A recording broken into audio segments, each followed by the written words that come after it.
चोरे सपना देखे कहीं जाओ मो बिल्लो रानी। निद को चोरे सपना देखे कहीं जाओ मो बिल्लो रानी।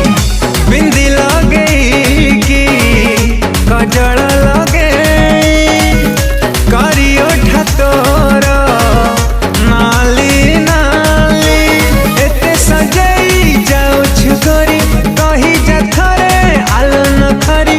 एते सजई जाओ छुगरी कही जा थरे आलो न खरी। मन को चोरेची तो मीठा कथा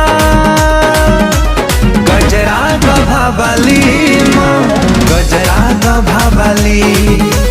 गजरा गभाबाली मो गजरा गभाबाली।